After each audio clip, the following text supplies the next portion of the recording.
Hello, this is Dr. Jeff Kim, and if you've been following the Ed family, one of my favorite introductory activities for students is the My Story, where they share their story. But I don't actually just do this with students, but also teachers, and in this case, pre service teachers. In my 440 pedagogy course, I want to go ahead and share a student sample from Patrick Garcia, who is currently in Buena Park High School, Fullerton School District. Patrick Garcia, thank you for letting me share your story as a student example for the My Story introductions. All right, hi. My name is Patrick Garcia. How you doing? There I am. And I am a single subject art teacher. And I'm going to start this presentation off. It's a little bit about myself, so you can get to better know me with this quote here by Huey Newton. And it's, if you stop struggling, you stop life. All right, we're going to rifle through some of these. So sit back and relax. So just a little bit about where I come from here. I was born in Santa Ana, which is right here. I grew up in Yorba Linda, and I went to high school at Servite High School in Anaheim before I went to college at CSUCI in Camarillo. There I studied drawing, painting, and sculpting, and also design, as well as art history. And then I returned to school to get my MFA at Otis, which is in LA, which is right there. And then finally, I been working in advertising for the past 10 years before I decided that I was no longer going to do that, and I was going to become a teacher. So that's that. Let's see here. All right. So these are some of my influences. I know it's a little kiddie, but honestly, this has been part of my life for so long, and this is something that's always inspired me by their colors, the way that they are drawn. And you'll see that I'll show some of my artwork a little later, and you'll see that carry over with all of these characters and these things that have inspired me since I was a little kid.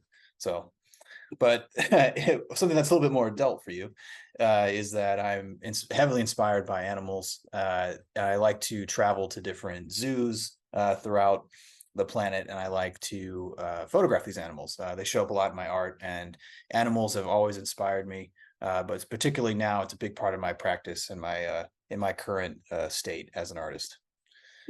Okay, so some of my core values are self-esteem, self-respect, self-reliance, and finally self-worth. These are my four pillars that I've kind of lived by throughout my life. I know they're very single person orientated, but I feel like that's what it comes down to at the end of the day, is whether or not you have the grit to continue to move forward. So that's that. Now, you're probably wondering why I became a teacher. I've been in advertising for the past 10 years, and I decided that it was no longer fulfilling. It used to be fun, but after a while, it just wasn't. And I wanted to do something that actually meant something, so I could inspire kids and even young adults to become artists. This was one of my first drawings here. I think I did this in kindergarten, actually, of Spider-Man, of course.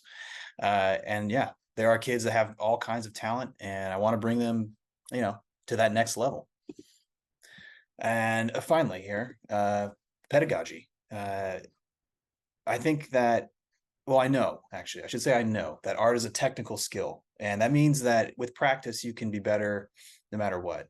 Just like this is actually the simple alien drawing was the reason why I want to become an artist. Some kid in fourth grade drew this behind me, and ever since then, I applied myself, and I've practiced art every day since. And with that kind of practice and that structure, which is important, you can start making art, and eventually you'll get to something like this. I'm going to go through some of my art now so you can kind of see where my skills are.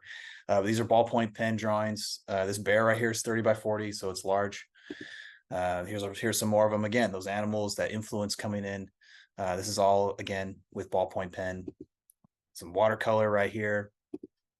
Printmaking.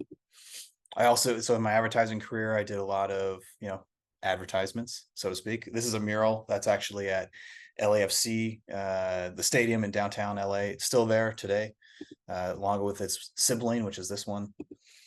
I also do computer-based graphics, and this is using Adobe Illustrator for these unnatural park posters, is what I like to call them, celebrating those animals that we live with.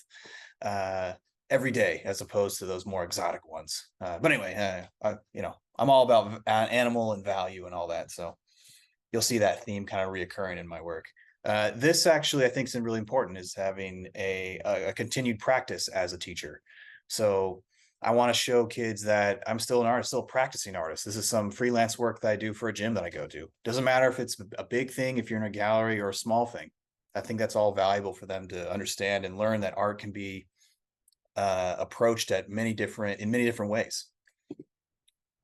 Like this, you would think that this might not be in that category, but stitching on hats is, that logo construction is a form in my mind of art. So, and even if they don't have the materials like those fancy pencils and pens and all that, you can make art out of anything. Just like this is a large shoe bill sculpture made out of cardboard. So even the humblest things, you can make art. So with that, I hope you can, see kind of who I am and what I believe in and all that. And I just want to, thank you for your time. So, all right. Hope you have a good one.